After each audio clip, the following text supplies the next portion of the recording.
This is the place, and this is the time. I wonder if you have a favorite ad, something that just sort of sticks in your mind.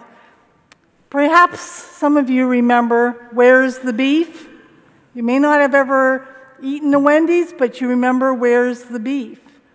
Or maybe you go back a few years to remember those ads for Nike with Michael Jordan shooting those impossible basketball shots. Or maybe you've seen the Got Milk ads with the milk mustaches on many celebrities. Ads are designed to get our attention, aren't they? And one that comes to my mind is an old one for Alka-Seltzer. It was about the Species spicy meatball and the oven door that falls off. I'm not sure what else, but I remember that. What I didn't do is buy any Alka-Seltzer. I remember the ad, didn't buy the product. Not quite the way things are supposed to go with advertising.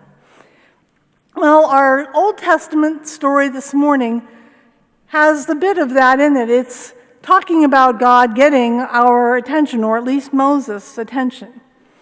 We find Moses out in the wilderness tending the sheep for his father-in-law, Jethro.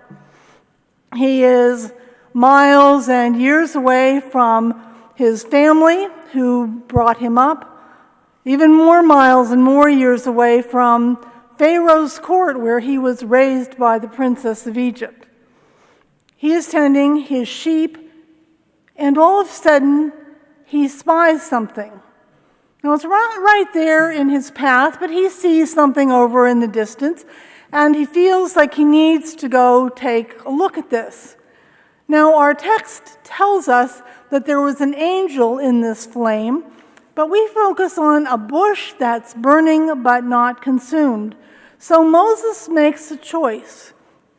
He goes off the path and goes over to take a look to see what this thing might be that is burning but not consumed. As Moses comes closer to the bush, a voice calls out. A voice calls out to him by name, Moses, Moses. Take off your shoes, for you are standing on holy ground. At this point, Moses has another choice to make. A bush that's not consumed, a voice speaking out of the bush. He could have said, too weird for me, I'm out of here. No, I'm not dealing with burning bushes and voices. No, thank you. And backtracked as fast as he could, find the sheep, get out of here. He could have decided, maybe it was a heat mirage, maybe it was a bad dream, but I'm out of here, I'm not dealing with this. And if that was the choice that Moses had made, we probably wouldn't hear about him, for God would have found some other way. But Moses did go and step aside to see that burning bush. And Moses did take his sandals off and cover his face, for he accepted the voice that told him, you are on holy ground. You need to be respectful. You need to honor the one who has called you. God, the voice, which we know as God, goes on to say to Moses, I am the God of your ancestors. I am the God of Abraham and Isaac and Jacob. That is, I am the God who has been with you, has made covenant with you in the past. I have made a covenant to be your God and you to be my people. A covenant that says you will become numerous as the stars in the sky. The covenant that says you will be free. You will have a land and a place of your own. But God isn't finished. God goes on to say to Moses, I have observed the misery of my people. I have heard their cries and their prayers. I know their suffering, and I intend to deliver them. Well, at that point, Moses is going, well, probably internally, Yay, God, you're going to do something about this. Isn't this wonderful? But God isn't finished speaking yet, because God, the voice, says to Moses, I'm going to send you to Pharaoh. Oh, great. Me? You hear Moses say, me? Who am I? You're sending me to the most powerful person in the world, and you're going to tell me to ask him, not ask him, to tell him I'm taking his workforce away. We're leaving. We're out of here. Right, God. Sure. Well, God says, that's what I need you to do, because I need you to see that justice is done for those who are oppressed. I need you to go. For while God sees and hears and knows, God works through humans, works through us to bring a change. Now, God happened to get Moses' attention through a burning bush.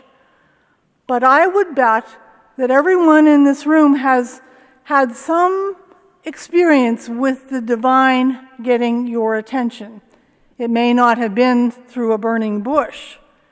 It may have been through an illness that you experienced or that someone you love experienced that was a wake-up call. It might have been through the beauty of a sunset, the delight of an infant, the joy of music. It might have been through a job loss, a relationship that did not work, something else in your life that said to you, pay attention, come closer to God, find out what God is asking of you. For God did not call Moses, and God does not call us simply for the relationship. That is important, and that is where things start, but God calls us to be of service, to go out into the world, to be God's people in the world. God calls us through Jesus Christ to lay down our life, to be connected to others in the world. Like Moses, we may feel very uncomfortable with this call from God.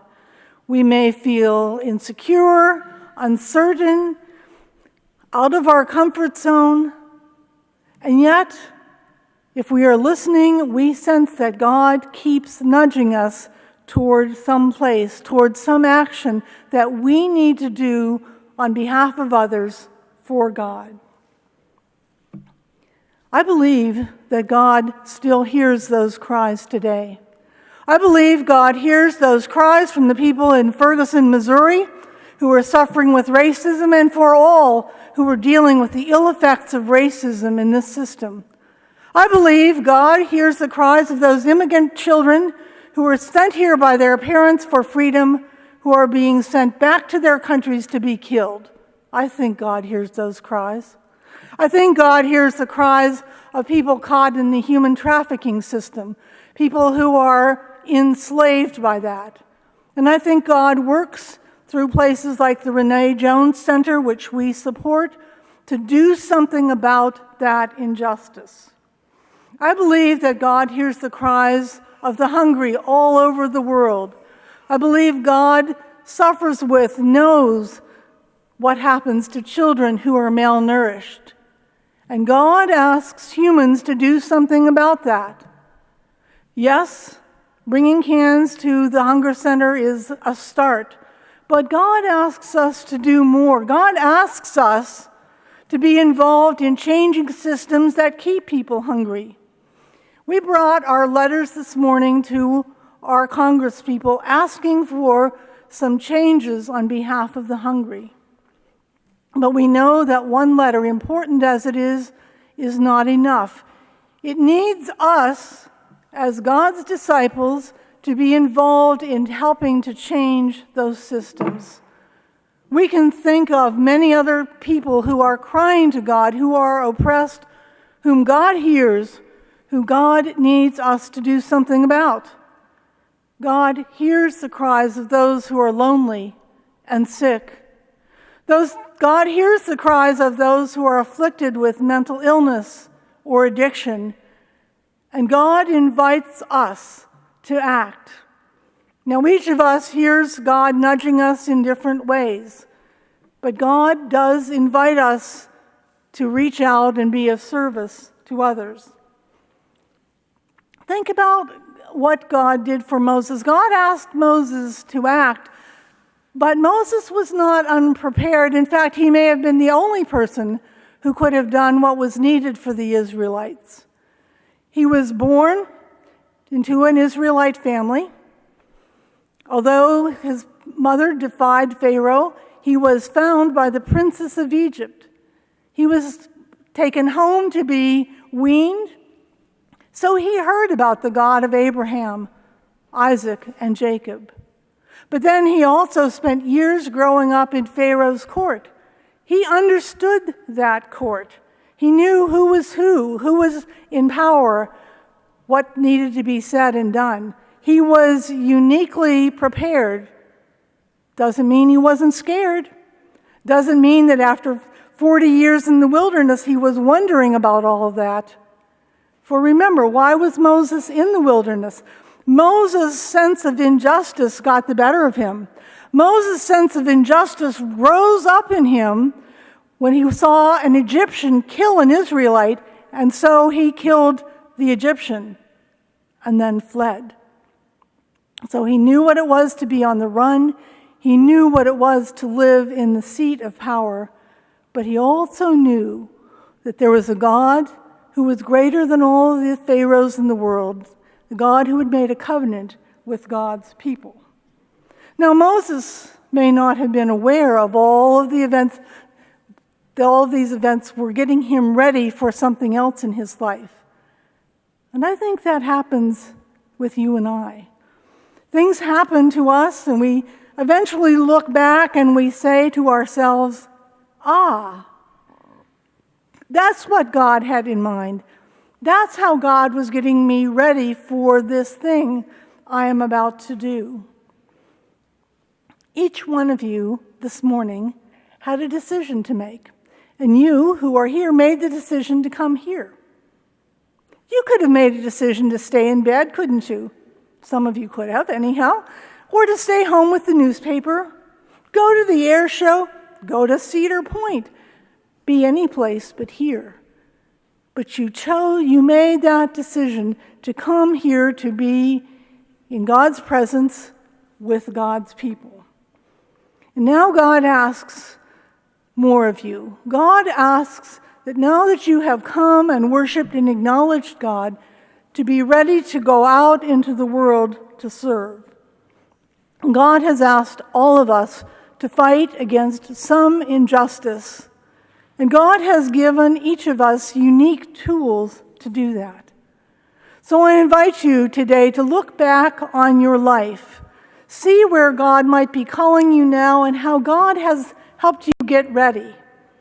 It doesn't mean that you are entirely comfortable with this, and it doesn't mean that you have to solve the whole problem of racism or human trafficking or hunger. What God's call to you means is that you take a step, that you step out and do what you can do in the place where God has put you. That is how God works, through us, one step at a time. God uses a variety of ways to get our attention. And the question is not so much, how does God get my attention, or how is God getting my attention? The bigger question for us is, how will I respond now that God has called me? Am I willing to change my life? Am I willing to be uncomfortable, to step out of where I am to do something that God asks me to do? Am I willing to trust God to take that first step, to do something about the injustices in the world, to do something for the people who are crying out to God, whom God hears, and God is sending you. God is sending me. It can be as easy as taking an hour or two to come to Algart or to Bethany, taking a day to be with Habitat, sitting at home writing a letter.